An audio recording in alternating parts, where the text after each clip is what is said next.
Chapter 26, 8 years earlier. I had wanted Rachel to do in vitro. This was before I remembered the adoption brochure, before Gabby was even on our horizon.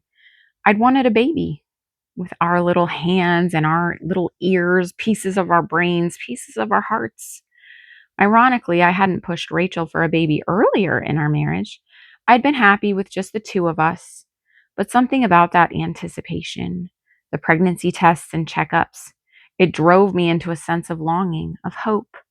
When in vitro felt like our final option, and when it really was our final option for a biological baby, I wanted Rachel to do it. I didn't say this, didn't try to push it, just like the doctor had recommended. I just happened to mention babies a lot. How Todd and Kate were going to be churning out another one, the guy from work who just had twins. Oh, and that couple at the other station, they'd been struggling too, but had just gotten a positive pregnancy test. Can you imagine me doing this to my wife? My wife who had spent a year sick on fertility drugs. I didn't mean to. I'm not even sure at the time I was conscious of it. Though I must have known on some level, must have chosen to ignore certain looks, pretended not to understand the sighs or the nights she went to bed early. One night after dinner, Rachel stood up without finishing her food, walked out of the room. I stood too. What? I said, throwing my hands up like the most innocent guy you'd ever met. If you don't know, she growled from the other room. Know what? I followed her. At least I had the sense to do that. If you don't know, I'm not sure how much good it will do to tell you, she finished, going into the bathroom and locking the door. Rach, I said, tapping on it. Rachel, just talk to me. I'm tired, she said, not opening the door. I'm tired of talking about babies, thinking about babies, hearing about babies. Look, I'm glad for Todd and Kate and all those other people. If that's what you want me to be, fine. Then I'm happy for them. But that's not what you want. Now I knew she was being unfair. Could I not mention my sister getting pregnant without my wife going nuts? Come on, Rachel, I said. That's not fair. She didn't respond, didn't unlock the door. You know I can open this lock with a butter knife, I said. Still no answer. I went to the kitchen to get a knife. I was on a roll with the wrong choices. She walked through the front hall with her keys in hand. Where are you going? I asked. I'm tired, she said. Tired. We're both tired, I said. This has been really hard. You want me to do in vitro, she said, standing in front of the door. How is me telling you my sister is pregnant the same as asking you to do in vitro? Your sister, she said. Those twins, a couple from work, tons of random people you keep mentioning. Like who?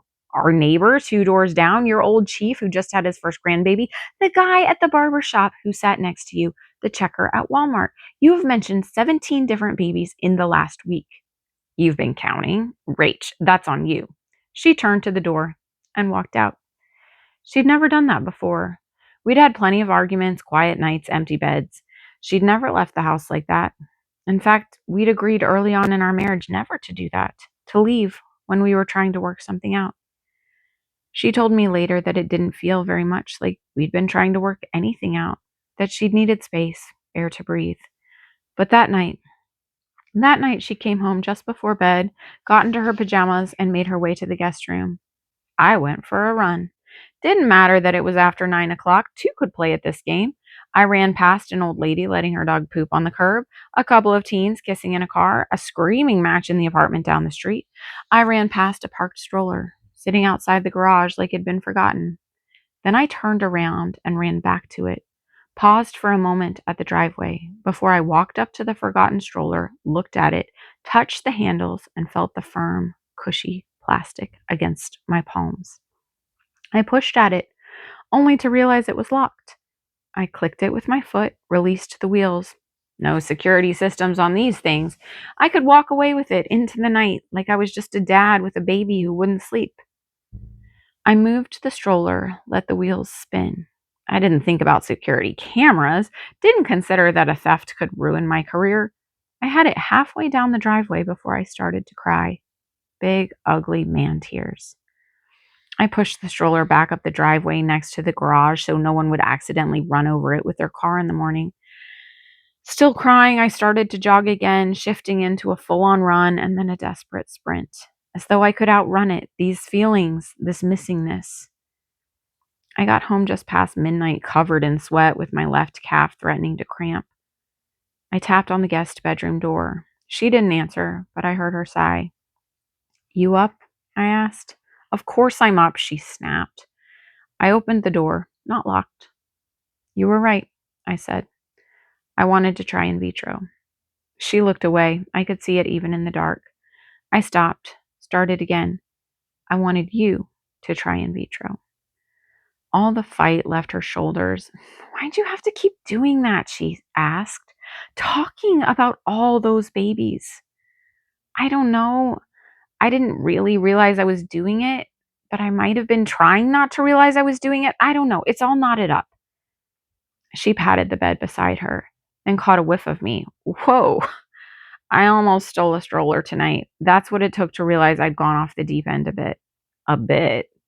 Aren't infertile people supposed to go off the deep end? I thought it's what we were known for." "You're not the infertile one," she said. "That's partly what makes it suck so bad." "We," I said, "are a couple, an infertile one. I'm part of it, part of you." She rocked against me and I wrapped my disgustingly sweaty arms around her. "You're gross," she said, not moving to leave my arms. "I know," I said. "You don't need to do in vitro. We're perfect, just the two of us." "You almost stole a stroller tonight," she said, then tipped her head against my chest so that the next sentence came out muffled. "Maybe I should at least try it. In vitro, not theft." "Or maybe you shouldn't," I said. "You've been through a miserable year." "I have," she said. "My appetite is just barely normalizing after the drugs they gave me. Time's a wastin'. Maybe I'll call the doctor tomorrow." I pulled her in tight. "You can, if that's what you really want to do," I said. "But you don't. I don't think so anyway. Listen, you suffered for a year.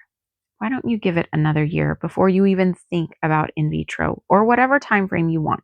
But some time. Don't even worry about it. I won't mention babies except Kate's because I'll have to, and I won't steal any strollers, so you can rest your mind about that." "What about diapers?" she asked. "Binkies?" "Nothing," I said. "I solemnly swear not to steal any baby-related items or any other items for that matter, at least in the next year."